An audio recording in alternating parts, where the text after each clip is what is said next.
할렐루야. 네, 감사합니다. 네, 오늘 우리가 누가복음 24장을 같이 읽었는데요. 우리 말씀 나누기 전에 먼저 우리 추석 명절 어떻게 잘 보내고 오셨습니까? 네, 참 명절이라고 하는 이 절기가 이 땅에 살아가는 모든 사람들에게 공통으로 주어지는 그런 기념일이다 보니까 가족도 만나게 되고 친척도 만나고 서로 안부를 묻고 확인하는 그런 아마 즐거운 시간을 가졌습니다. 이런 절기가 없었다면 아마 우리가 얼굴 한번 못 볼 사람도 많을 겁니다. 사실 뭐 저희가 친척들도 얼굴 못 본 지도 굉장히 오래된 분들이 굉장히 많습니다. 더구나 우리 사모님은 뭐 벌써 한 40년 못 본 분들도 있는 것 같아요.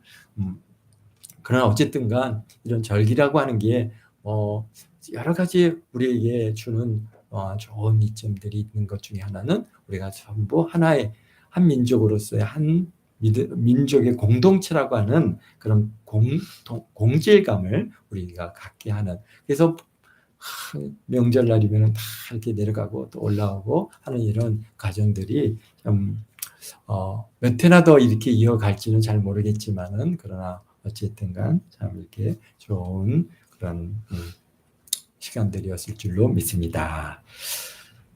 오늘 우리는 누가복음 24장을 함께 읽었습니다. 누가복음 24장은 부활하신 예수님을 우리에게 보여주고 있고요. 그 다음에 누가복음의 마지막 장입니다.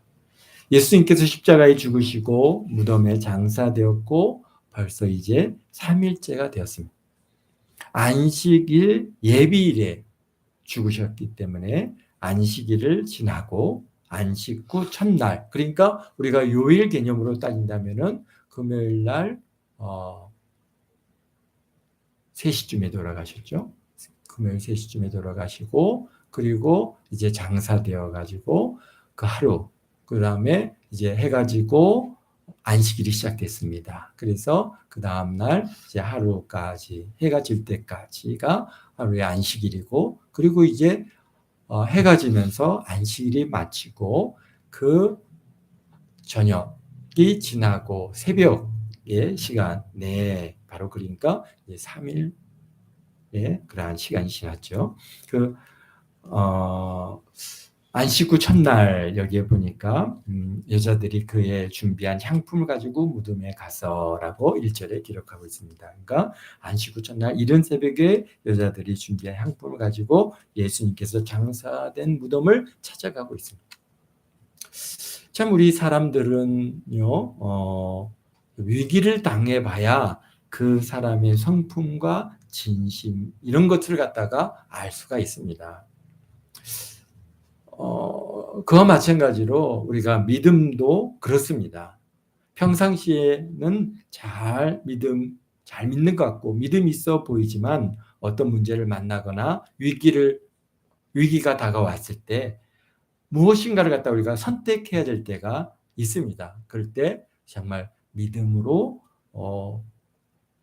나가느냐 아니냐는, 사실 그런 위기가 왔을 때 우리에게 저 사람 정말 믿음이 있는 사람이구나라고 하는 것을 우리가 알게 되는 것이죠. 오늘 24장에도 진실한 성도들의 모습을 보여주고 있습니다.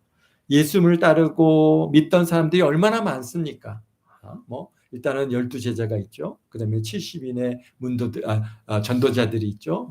500여 명의 그 따르는 사람들도 있고 120문도가 있지 않습니까? 여러 가지, 그뿐만이 아니라 참 예수님께로부터 치료함을 받고 문제 해결을 받고 안진뱅이였던, 또는 38년 동안 정말 이렇게 병들어 있었던 이 많은 사람들이 그렇게 치료함을 받고 문제 해결을 받았음에도 불구하고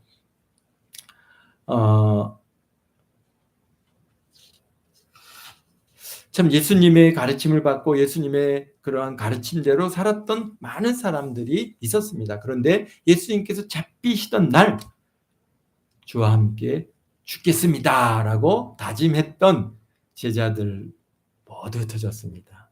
심지어는 베드로는 3번이나 부인하고 3번째는 막 저주까지 하면서 부인하는 그런 상황이었습니다.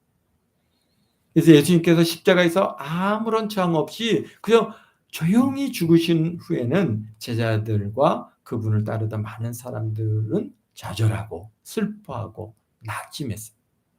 그런 큰 위기 앞에서 또 기대했던 것과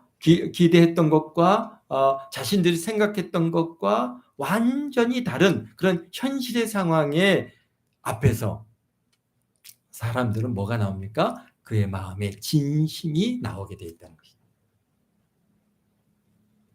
뭔가 내가 기대를 했는데 이렇게 기대했는데 기대한 것과 달라요. 그렇죠? 또 뭐라 할까요? 내가 이분이 어떨 것이다라고 그런 생각을 했는데 그것과 완전히 다른 거예요. 그냥 십자가에서 정말 너무나도 무기력하게 그냥 다 이뤘다 하시고는 돌아가셨단 말이죠. 그러니까 그럴 때 사람들은 어떻게 됩니까? 자신의 진심이 나오게 돼 있습니다. 또 우리도 마찬가지입니다. 사람들과의 관계 속에서도 그 사람에 대한 기대가 무너졌을 때, 기대했던 것과 전혀 다른 상황이 되었을 때 그 사람을 대하는 우리의 태도가 정말 그 사람을 내가 어떤 마음을 가지고 있었는지가 드러나게 된다는 것이죠. 우리가 그런 건 뭡니까? 너무나 잘 많이 알려져 있는 것 중에 돈이 많을 때는 친구들이 굉장히 많은데 돈 떨어져서 이제 친구들을 찾아가 보면은 아무도 만나주는 사람이 없더라. 그런 얘기들을 많이 하잖아요. 그럼에도 불구하고 그중 정말 진정한 친구들은 그를 갖다 어떻게 합니까? 맞아주고 입혀주고 먹을 것도 주고 뭐 이렇게 하는 그런 친구도 있다라는 것을 우리가 보면서 정말 그때서야 이 친구가 진정한 나의 친구구나라고 하는 것을 알게 되는 것이죠. 그와 마찬가지로 오늘 이 예수님의 제자들 다 도망갔습니다. 다 떠나갔습니다. 정말 저주까지 하면서 도망갔습니다. 뭐 그런 이 상황에 정말 사람들이 위기잖아요. 이 위기에 그들이 정말 예수님을 어떤 마음을 가지고 그동안 따라왔는지에 대한 본심과 진심이 나오는 것이죠. 오늘 보니까 24장에 보니까 예수님의 무덤을 찾는 사람은 어떤 사람들이었습니까? 바로 여기에 보니까 여인들이었습니다. 여자들이 그 준비한 향품을 가지고 무덤에 갔습니다. 예수님께서 십자가에 못 박혀 죽으시고 바로 안식일이 이제 들어가는 그 시간적으로 텀이 워낙 짧으니까 어떻게 해요? 뭐 정말 그분이 그렇게 돌아가실 거라고 아무도 상상하지 못했잖아요. 그러니까 장례를 준비하지 못한 거예요. 그래서 급하게 장례식을 갖다가 치러서 무덤에 이제 가서 장례를 무덤에다 장사를 지내고 와야 되는데 그러다 보니까 장례를 치르려면 어떻게 향품을 갖다가 이제 그 세마포에 다 껴서 그런 이제 그 향품을 넣어서 장사를 지내는 게 바로 이제 유대인들의 장례법인데요. 그걸 못한 거예요. 그냥 급하게 그냥 세마포로 그냥 둘둘 말아가지고 그래가지고 그냥 무덤에다가 장사를 지냈거든요. 그러니까 여자들이 얼마나 그것을 본 여자들이 얼마나 마음이 아팠겠습니까? 그러니까 이제 바로 가서 향품을 준비하고 그리고 이제 안식일을 보내고 그 첫날 새벽에 이제 예수님의 무덤으로 갑니다. 뭐 하려고요? 향품. 그 예수님의 그 시신과 장례 세마포 있는 곳에 다 향품을 넣어서 예수님을 정말 이렇게 잘 장사를 지내기 위해서 그렇게 가는데 여기 보니까 돌이 무덤에서 굴려 올려진 것을 보고 들어가니 주 예수의 시체가 보이지 아니한지라. 이로 인하여 근심할 때 문득 한 찬란한 옷을 입은 두 사람이 곁에 섰는지라. 여자들이 두려워 얼굴을 땅에 떼니 두 사람이 이르되 어찌하여 살아있는 자를 죽은 자 가운데서 찾느냐. 여기 계시지 않고 살아나셨느니라. 할렐루야. 네. 그래서 예수님께서 살아나셨다고 하는 그 부활의 현장에 제일 먼저 가 볼 수 있는 그런 은혜가 바로 이 여인들에게 있어요.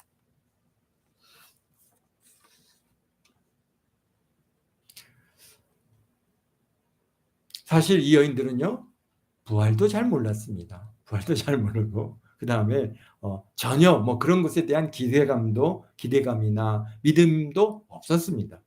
오직 그들의 풍습에 따라서 예수님의 장례를 갖다가 마무리하고자 하는 그런 마음이 더 컸겠죠. 그런데 그들에게 하나님께서는 놀라운 일을 경험케 하셨습니다. 바로 예수님의 부활을 경험하고 또 그것을 증거하는 증거자로 삼으셨습니다. 여기에 9절에 보니까 무덤에 들어가 이 모든 것을 11사도와 다른 모든 이에게 알리니라고 해서 그 무덤에서 나와서 이제 사도들에게 제일 먼저 예수님께서 부활하셨다고 하는 증거자로서의 삶을 살게 됩니다.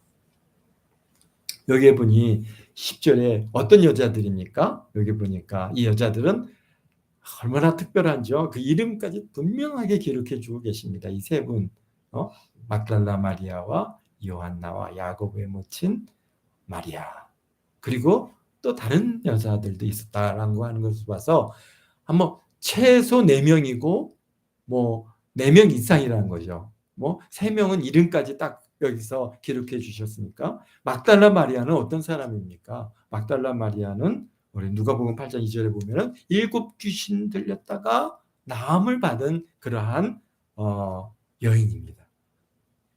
이 막달라 마리아는 마태복음 또 마가복음 누가복음 요한복음 모두에서 이분의 이름이 딱 기록되어 있습니다. 그러니까 그만큼 정말 여인들 중에 예수님을 정말 진심으로 사랑했고 존경하고 그분을 따르고 정말 그렇지 않겠어요? 7 귀신 들려서 그 고통 가운데 있다가 그 치료함을 받고 나음을 입었을 때 그 감사는 아마 그것을 경험해 보지 않고는 어느 누구도 그것을 갖다가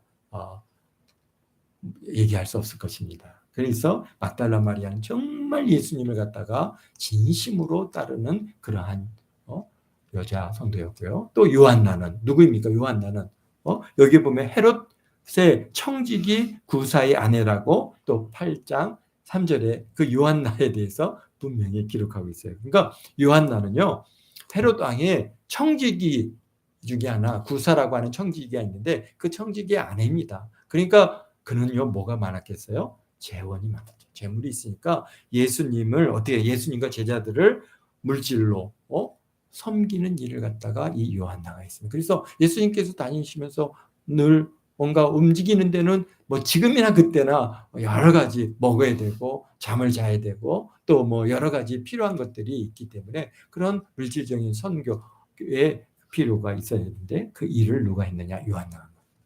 그 다음에 야고보의 모친 마리아, 또 우리 다른 성경에는 그의 이름을 뭐라고 하냐면 살로메라 기록하고 있어요. 세베대의 아내 살로메, 세베대의 아내 마가, 그 다음에 요한과 그다음에 누구예요?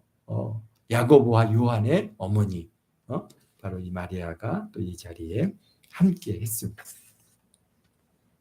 사실 그러니까 진정한 믿음이란 이런 위기가 닥쳤을 때 드러나게 되는 것입니다. 저도 저 자신을 자주 이렇게 돌아봅니다. 정말 위기가 오면은 믿음으로 살아갈 수 있을까? 내가 말씀에 따라서 할 수 있을까라고 하는 내 자신을 자꾸 이렇게 점검해보고 또 물어보고 석태야, 넌 그렇게 살 수 있니? 라고 이렇게 물어보는 때가 많이 있습니다. 그런데 우리가 알아야 될 것은 사실 이겁니다. 작은 일에 불충하면서 큰 위기가 오면은 내가 믿음으로 살아야 되겠다, 내가 살 수 있다, 이렇게 생각하는 사람들이 간혹 있는데요.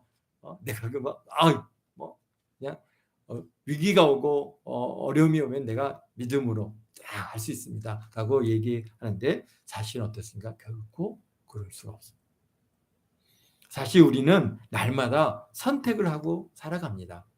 하나님의 말씀과 나의 유익 사이에서 내가 뭘 갖다가 선택할 건가라고 하는 그런 선택을 갖다가 하면서 우리가 살아가고 있지 않습니까? 근데 마치 뭐 하나님의 말씀과 나의 유익 또 나의 기대가 같으면은 하나님 말씀대로 사는데, 그런데 하나님의 말씀과 나의 유익이 서로 상반될 때 여러분들은 무엇을 택하시냐? 이것이 중요하죠.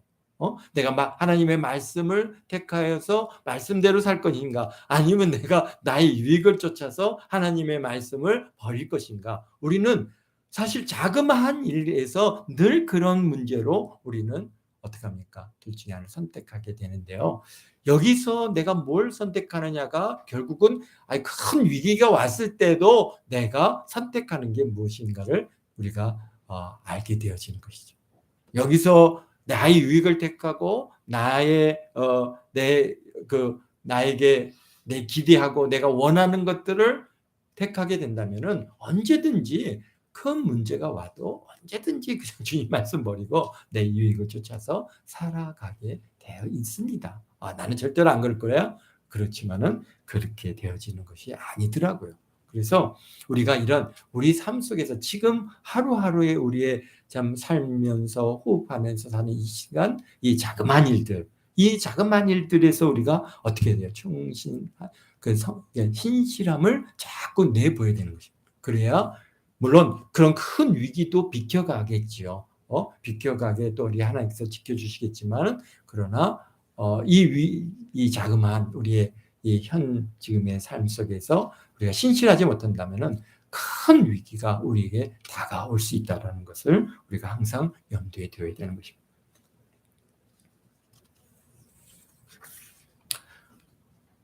그래서 우리가 우리의 삶 속에서 분명히 두 가지를 우리가 구별을 해 드릴 수 있어야 되는 건데요. 그게 뭐냐면은 첫 번째는 시간입니다. 우리도 이 시간 문제가 늘 우리가 하나님과 나의 유익에, 왜 시간은 곧 나의 생명이잖아요. 그러니까 나의 삶의 시간을 뚝 띄어서 드리지 못한다면은 사실 죽게 대한 믿음이 우리가 없다라고 해도 큰 과언은 아닙니다. 우리가 그렇잖아요. 연인 사이에서도요. 서로 사랑하면 어떻게 해요? 죽고 못 산다고 하면은 어떻게 합니까? 서로 만날 시간이 없다라고 만약에 얘기한다면은 그런 상황, 죽고 못 사는 사람인데 내가 만날 시간이 없다? 이것은 사실 죽고 못 사는 연인 관계가 아니죠. 만약에 죽고 못 사는 그런 연인 관계라면 어떻게 되겠어요? 시간이 없으면 시간을 만들죠. 내 시간을 갖다 쪼개든지 나의 것을 갖다 나의 시간을 희생해서 나는 그래서 어떻게든지 만날 기회를 갖다가 만드는 것이 바로 연인 관계 아닙니까? 근데 만약에 나 바빠서 안 되겠어 그런다는 것은 뭐예요? 마음이 없는 것이죠. 그래서 예수님께서 똑같은 비유를 하셨습니다. 예수님께서 어떤 사람이 잔치를 다 베풀어 놓고 사람들을 막 초대합니다. 그런데 그 사람들이 다 거절하잖아요. 뭐 때문에 거절합니까? 뭐라 거절하죠?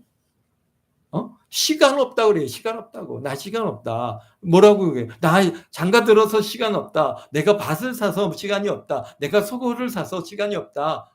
나 못 가겠다.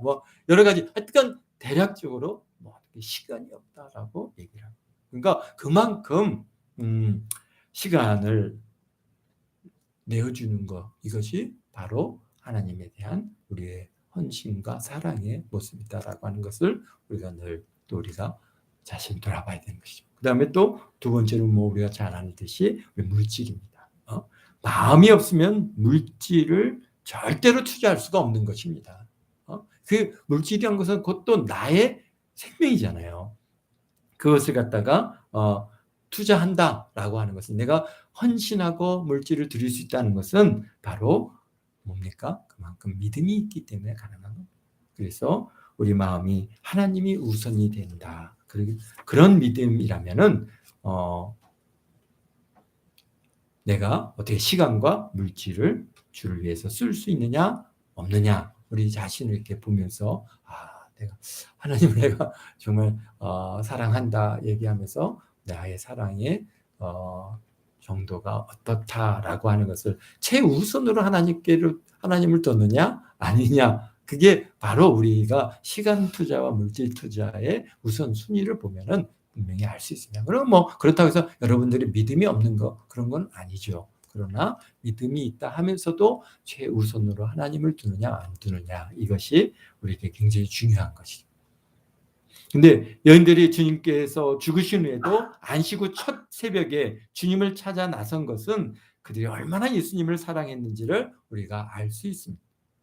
죽음에 대한 두려움이나 낙심, 절망도 모두 가로막지 못했습니다. 그들의 발걸음은 예수님에 대한 어떤 기대감도 갖고 따르는 것이 아니라 정말 순수한 사랑과 존경의 마음으로 예수님을 따랐고 믿었던 사람은 바로 이 여인들이었다는 것이죠.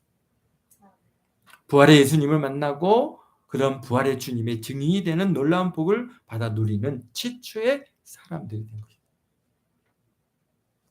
예수님께 무언가를 받기 위해서가 아니라 오히려 예수님의 장사됨을 위하여 향품을 드리려고 왔습니다. 이와 같이 우리가 주님을 섬기는 것이 무엇인가 그냥 응답받고 문제 해결받기 위해서만이 아니라 그냥 예수님을 사랑하고 그분이 베풀어 주신 은혜에 감사해서, 비록 내가 연약하고 부족하고 문제가 있어도 그런 문제 해결이 뭐 우선순위가 아니라 우선이 아니라 예수님 사랑해서 그분께 예배하는 것이 좋아서 나올 때 우리가 뜻하지도 못하고 원하지도 않았고 생각지도 못한 그런 놀라운 은혜를 여러분들이 경험하게 되어지는 그런 역사가 있을 줄 믿습니다. 그렇습니다. 우리가 물론 뭐 문제들을 놓고 우리의 기도의 제목, 또 우리의 문제, 또는 우리가 응답받아야 할 문제들을 놓고 기도하고 그것을 응답받음으로 우리에게 분명한 하나님께서는 우리에게 응답하시고 우리에게 그 기도에 역사해 주시지만은, 그러나 우리가 그런 것 때문에가 아니라 그냥 하나님이 좋아서, 그냥 예수님 좋아서, 나 같은 죄인을 구속하신 그 은혜, 그 십자가에서 피 흘리시기까지 그렇게 나를 사랑해 주신 그 사랑에 감사했고 그게 좋아서 그렇게 열심히 섬겼더니 하나님께서는요, 우리 환경과 처지와 형편을 우리보다 더 잘 아시잖아요. 그러니까 주님께서요, 우리가 전혀 생각하지도 못했고 뜻하지도 못했고 꿈꿔보지도 못한 것들을 다 예비하셔서 여러분들에게 탁탁 안겨주실 때, 그때 그 기쁨은 사실 어떤 문제, 어떤 기도해서 응답받는 그런 것보다도 더 크고, 정말 하나님 너무 멋쟁이십니다라고 하는 고백이 여러분들에게 있게 되어질 줄 믿습니다. 당시 제자들은 모두 예수님이 죽으시고 다시 살아날 것을 말씀하셨기 때문에 그들은 다 알고 있었습니다. 그러나 그것을 어떻게 했다는 거예요? 우리 누가복음 9장 22절에도 죽임을 당하고 제3일에 살아나야 하리라 라고 예수님께서요 여러 번 누누이 말씀하셨습니다. 그럼에도 여자들이 여러 번 그 말씀을 들었음에도 그러나 그들은 어떻게 했다는 거예요? 믿지 못했다는 거죠. 죽었다고 살아나는 게 그들이 기대하는 게 아니에요. 예수님의 제자들이 기대하는 게 예수님께서 죽었다 살아나시는 거, 그거 기대한 게 아니잖아요. 뭐예요? 이스라엘의 회복을 기대했다. 오늘날 우리가 좀 비슷한 점이 뭐냐? 우리도 예수님의 제자들과 지금 상황이 아주 비슷한 위치에 있는 것들이 있습니다. 그게 뭡니까? 우리는 주님이 다시 오신다라고 성경을 통해서 누누이 우리에게 들려주고 계십니다. 그리고 또 우리가 이제 살아서 만나든지 우리 죽어서 예수님을 이제 가든지 우리는 또 죽은 후엔 천국에 간다라고 우리가 계속해서 듣고 천국에 대한 그러한 소망을 가지고 오늘 우리 하루하루를 살아가고 있습니다. 근데 과연 우리 앞의 일들을 우리가 얼마나 믿느냐라고 하는 것이죠. 지난 일들은 어떻게 해요? 얼마든지 지난 사건들, 이루어진 일들에 대해서는 얼마든지 믿을 수가 있습니다. 근데 사실 그거는 사실 믿음이 아니죠. 그냥 당연한 일인 것이죠. 그냥 앞으로 될 일을 말씀을 통해서 의심 없이 믿고 받아들인다는 것이 바로 믿음인 것이죠. 오늘 이 여인들처럼 부활의 아침에 부활하신 예수님을 만나고 그리고 부활의 주님의 증인이 되는 그런 복을 받는 것처럼 다시 오실 예수님을 믿고 기다림으로 재림의 날에 기쁨으로 예수님을 갖다가 맞이하시는 저와 여러분 모두가 되시기를 바랍니다.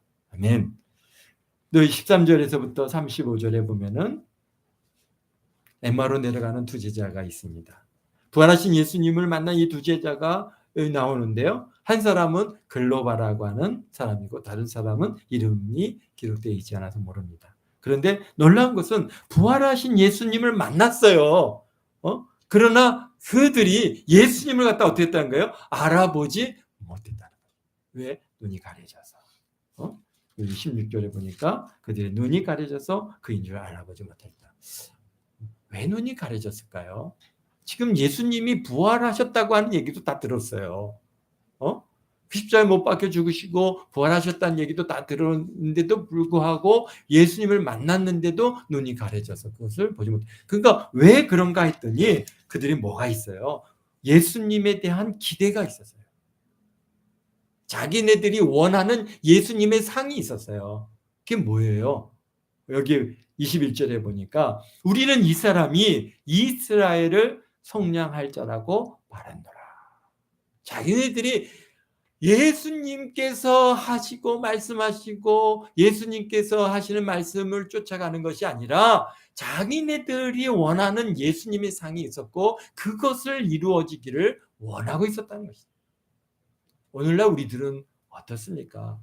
우리가 신앙생활을 해나가는데 내가 원하는 나의 신앙 삶이 나는 이렇게 살아야 된다라고 하는 그런 나는 이런 대접을 받아야 된다. 나는 이렇게 돼야 된다라고 하는 뭔가 그런 바람이나 기대감을 가지고 우리가 살아가게 되면은 잘못하면 어떻게 갈 수 있어요?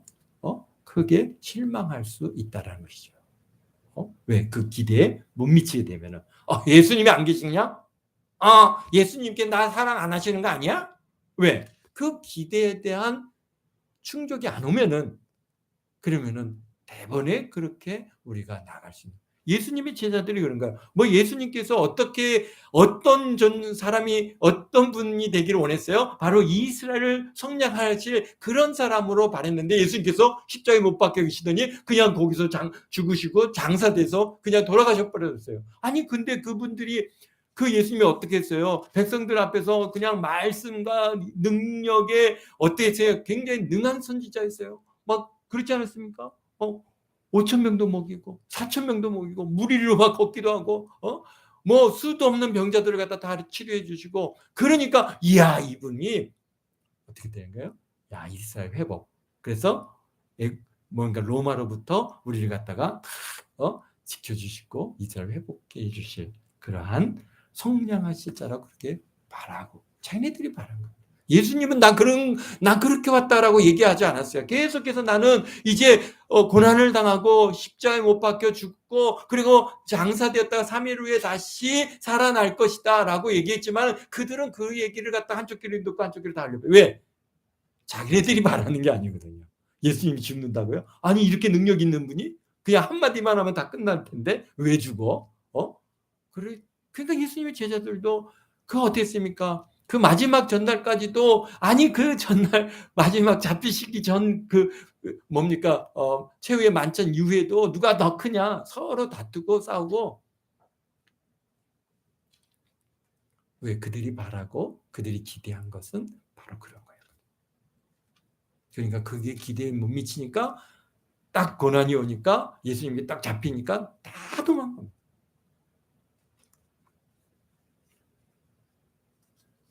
근데 그래서 예수님께서 25절에 뭐라 말씀하십니까? 야 미련하고 선지자들이 말한 모든 것을 마음에 더디 믿는 자여 그리스도가 이런 고난을 받고 자기 영광에 들어가야 할 것이 아니냐. 그러면서 이제 하나님의 말씀을 다시 간이 그들에게 강론해 주시고 설명해 주시고 그러자 그들의 마음이 뜨거웠어요. 그럼에도 아직 못했다는 거 이분이 누구인지 모르는 거예요. 근데 언제서야 그걸 알게 됩니까? 30절에 음식을 잡수실 때 떡을 가지다 축사하시고 떼어 그들에게 주시니 31절에 그들의 눈이 밝아져서 그인 줄 알고 하더라.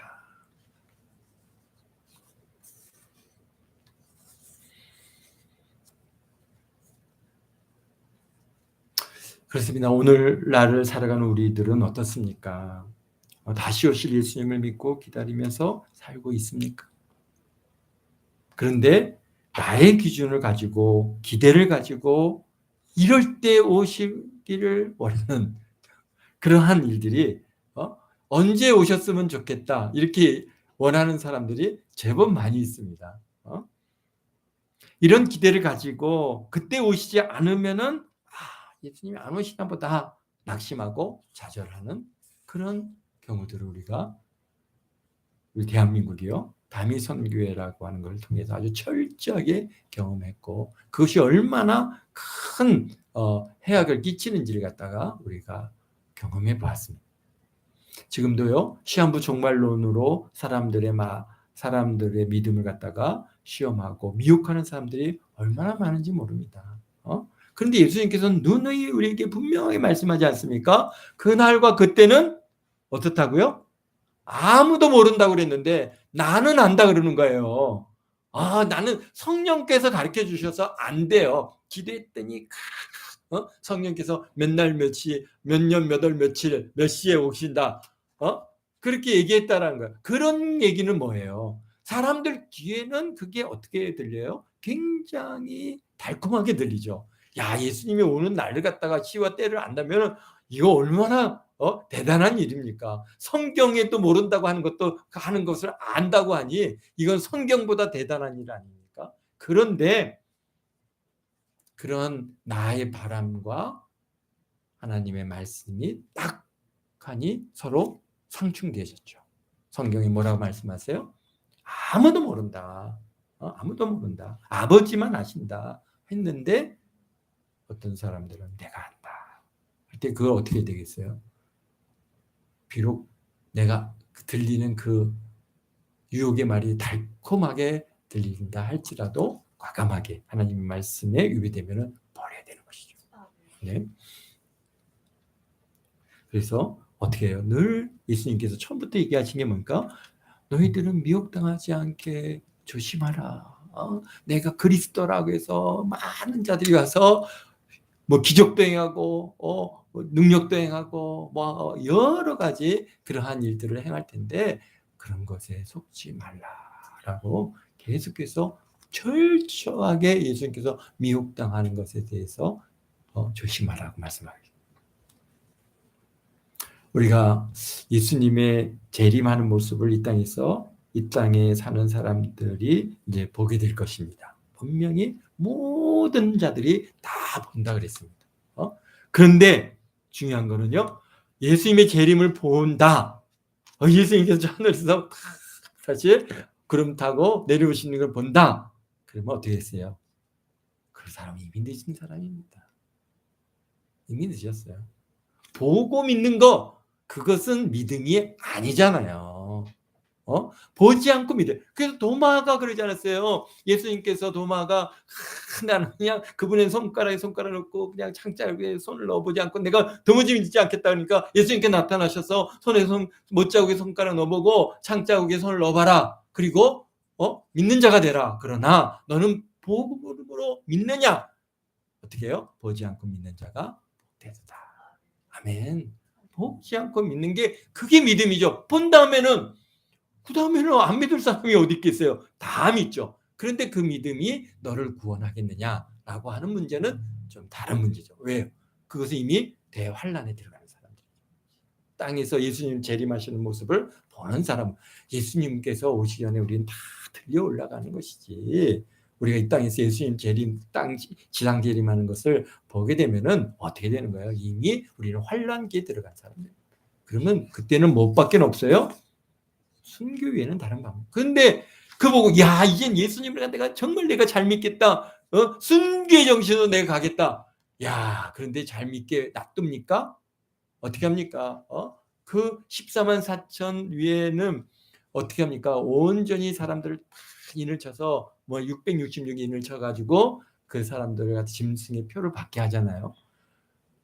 우리가 지금 코로나19라고 하는 이 시기를 우리가 통과하면서 야, 이 백신 맞지 않으면은 당장 어떻게 됩니까? 뭐 지금 교회도 막 몇 주 전에도 저기 공무원이 와갖고 뭐 마스크를 쓰고 안 하냐, 뭐 어쩌냐, 몇 명이 예배를 참석했느냐 막 다 조사하고. 뭐 교회라고 해서 특별하게 대우해 줄 것 같지만요, 이제는 그런 게 없습니다. 그러니 그때는요, 지금도 백신 안 맞으면은 뭐 저기 식당 들어가는 것도 불편하죠. 이제 앞으로 이제 점점 더 뭐 외국에 어디 뭐 출장을 간다든가 여행 가는 게 백신을 맞아서 그린 뭐 패스포드를 만들어야 되느니 절대로 그거 안 된다고 싸우는 프랑스는 뭐 그거 한다니까 막 백성들이 일어나서 절대로 그거 안 된다고 지금 데모하고 막 그런 일들이 있는데, 그만큼 제한을 받는. 지금 여러분 백신 안 맞고 버틸 수 있겠어요? 쉽지 않습니다. 그런데 그때는요, 666 이 짐승의 수를 갖다가 안 받으면 어떻게 됩니까? 사지도 못하고 지금 백신 안 맞았다고 식당 들어가서 뭐 사 먹기도 굉장히 눈치 보이고 그런 시기인데, 그때는 아예 사지도 못하고 팔지도 못하고. 그게 얼마나 그거는 우리 먹고 사는 문제에 제한을 받는 일이죠. 더욱이요, 안 받으면 어떻게 한다 그랬어요. 지금도 백신 안 맞는 자들은 이게 벌써 한국 정부가 다 알고 있어요. 누가 안 맞았는지 다 알고 있어요. 그러면은 이제 지금 그때는 666 안 받은 사람들을 모르겠어요? 내가 숨어 있으면 모르겠지? 모르긴 뭘 몰라요. 다 알죠.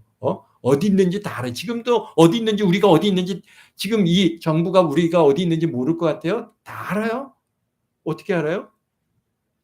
그래, 내 스마트폰 갖고 있으니까 이 위치 추적하면은 다 어디 있는지 알아요. 그러니까 뭐 찾아내려면 얼마든지 찾아내요. 그래서 나는 절대로 이 짐승의 숫자를 받지 않겠습니다. 막 그러고 버티면은 이제 어떻게 합니까? 다 죽인다 그러잖아요. 죽이는데 그냥 죽이겠어요? 그래, 너가 안 받는다 그래. 그래, 빨리 가라. 그리고 그냥 거기서 아주 그냥 쉽게 죽여주면 너무나 감사한 일인데, 그들이 그러겠습니까? 철저하게 고문을 가고 뭘 요구합니까? 배교를 요구하죠. 내가 너 예수만 부인하면은 내가 살려줄게. 다 너가 하는 대로 다 해줄게. 온갖 고문과 그 정말 중세 시대 때 이후에 그 고문의 역사들을 쭉 보면요, 정말 어마어마. 근데 아마 그때는요, 그런 것보다도 더 엄청난 고문을 땅에 갈 텐데요. 그럴 때 믿음을 지킬 수 있는 사람이 몇이나 있겠습니까? 몇이나 있겠습니까? 우리가요, 이 코로나19라고 하는 이 시간을 통해서 철저히 경험하고 있지 않습니까? 전 세계가 완전히 컨트롤 되잖아요. 전 세계가 그냥 딱 멈춰버리잖아요. 세상에 뭐 660년 뭐 짐승의 피 하나 가지고 뭐 어떻게 사고 팔고 못하게 전 세계. 지금 우리 삼해 영령이가 베트남에서 이제 들어온 지 14주 2주 돼서 이제 격리돼서 나왔는데요. 소식을 들어보면요, 집 밖에도 못 나가는, 집 밖에도 못 나가는 그런 상황. 그런데 그때는 얼마나 더 엄청나겠습니까? 그럴 때, 그렇기 때문에 우리가 정말 믿음을 우리가 이게 잘 가지고 오실 예수님을 이 믿는 믿음으로 가지고 기다리고 주님 오셨을 때 다 들려받는 그것이 우리에게 있어요. 가장 유일한 구원의 길입니다. 내가 뭐 한란기에 떨어지면은 내가 참 잘 순교해서 내가 정말 믿음 지켜서 왜 그렇게 죽어요? 왜 그렇게 어려운 길로 가려고 그래요? 지금 믿을 때, 지금 은혜 때, 은혜 이 시간에 잘 믿으셔서 주님 오신 날 다 우리가 할렐루야로 들려 올라가는 것이, 그것이 가장 쉬운 길입니다. 근데 보지 않고 믿어야 되는 거예요. 그런데 그게 어려운 거죠. 보고 믿으면은 다 믿을 것 같은데, 근데 우리 주님께서는 보지 않고 믿기를 원하십니다. 보지 않고 그 주님을 우리가 따르고 믿고 나가기를, 그럴 때 그것이 진정한 믿음으로서 너가 정말 나를 믿는구나 라고 하는 믿음의 확증이 되어진다는 것입니다. 그렇습니다. 우리 36절에서부터 49절에는 이제 또 11제자에게 예수님께서 부활하신 예수님께서 나타나셨어요. 그랬더니 뭐 깜짝 놀라는 거예요. 어떻게 해요? 와, 영인가 보다. 뭐 귀신이냐?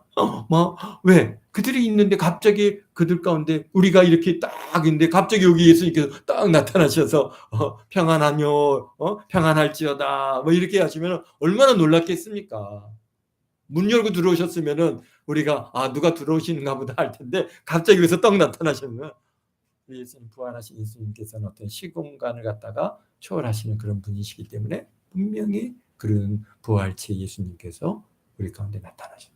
그러나 영은 살도 없고 뼈도 없고 그런데 봐라, 나는 살도 있고 뼈도 있다. 그러면서 또 뭐 하십니까? 먹을 달라 그래서 여기서 생선 한 토막, 구운 생선 한 토막을 드리니까 그것을 잡수셨다.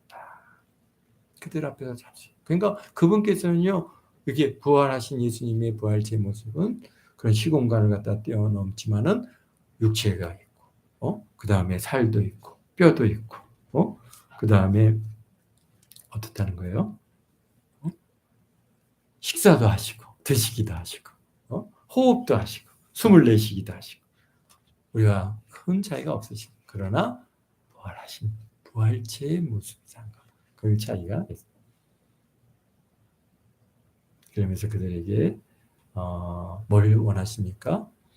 이곳에 머물러 있어라. 그리고 성령을 받으라. 내가 너희에게 49절에 볼지어다 내가 내 아버지께서 약속하신 것을 너희에게 보내리니 너희는 위로부터 능력으로 입혀질 때까지 이 성에 머물라. 그렇습니다. 예수님께서 3일 6월절 이후에 그러니까 오순절은 50일째가 되는 날이 이제 오순절인데요. 6월절 이후로부터. 근데 우리 예수님께서 3일 죽으시고 장사되었다가 부활하셨기 때문에 3일 보냈죠. 그 다음에 제자들과 얼마를 보냈습니까? 40일을 보내셨죠. 그러니까 43일 정도를 보내시고 여기서 50절서부터 53절에 예수님께서 승천해서 올라가셨습니다. 그리고 이제 성령이 임하기까지 그들이 뭡니까? 예루살렘에 머물러서 기도하면서 성령 강림을 그렇게 기다릴 시간은 얼마예요? 한 7일 정도.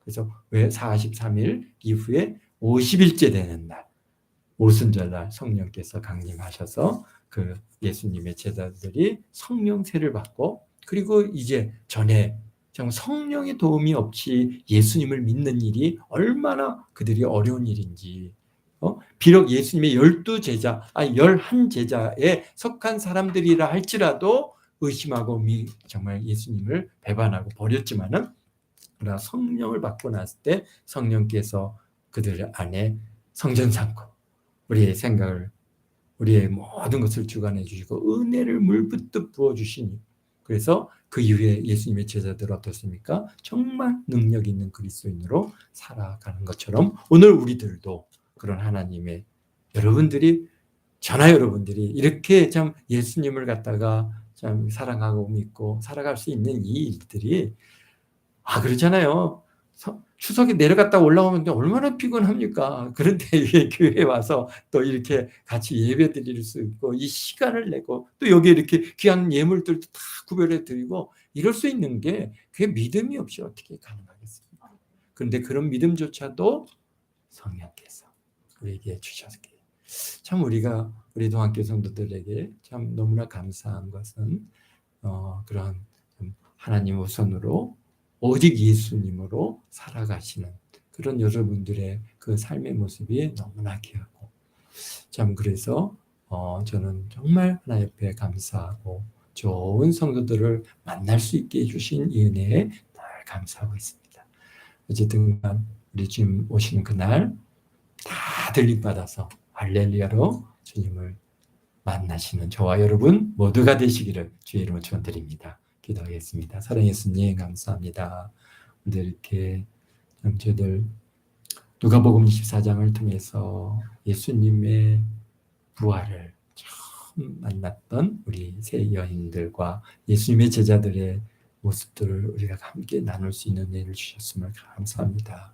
비록 우리는 눈으로 보지 못하고 손으로 만져보지 못했고 아버지 하나님 우리는 정말 아무런 경험이 없지만 그러나 우리 안에 성령께서 오셔서 참으로 우리 예수님을 믿어지는 믿음을 주시고 더욱이 그 예수님께서 다시 오신다고 하시는 이 말씀이 이루어질 것을 조금치도 의심치 않고 그대로 믿어지는 이 믿음, 얼마나 이것이 놀라운 은혜고 감사인지 아버지 하나님 이 시간 또 주님을 찬양하며 높여드립니다. 참으로 이렇게 우리에게 믿어지는 믿음을 주신 우리 아버지 하나님 감사합니다. 우리 동안교 성도들 참 주님 앞에 서는 그날까지 이 믿음 변치 않게 하시고 하루하루의 삶 속에서 우리가 참 하나님을 택하고 하나님의 말씀을 택하며 살아갈 수 있는 그런 믿음의 사람들로 늘 이끌어 주실 줄 믿고 감사합니다. 아버지 하나님, 지난 3일 동안 하나님께서 좋은 것들로 먹여주시고 입혀주실 것처럼 또 오늘 주일 모일 때까지 우리에게 꿈꾸지 못하고 상상하지 못했고 아버지 하나님의 경험하지 못했던 그런 놀라운 것으로 우리 하나님께서 우리 성도들에게 먹여주시고 입혀주시고 아버지 채워주시는 그 놀라운 은혜를 경험하게 될 줄 믿습니다. 이루시고 영광 받아주시고 또 무엇보다도 마음에 소원하는 것들 기도의 제목들을 주께서 하시오니 주님께서 합력하여 선을 이루어주시고 선한 길로 이끌어 주옵소서. 감사와 영광을 주 앞에 드려오며 예수님의 이름으로 기도드리옵나이다. 아멘.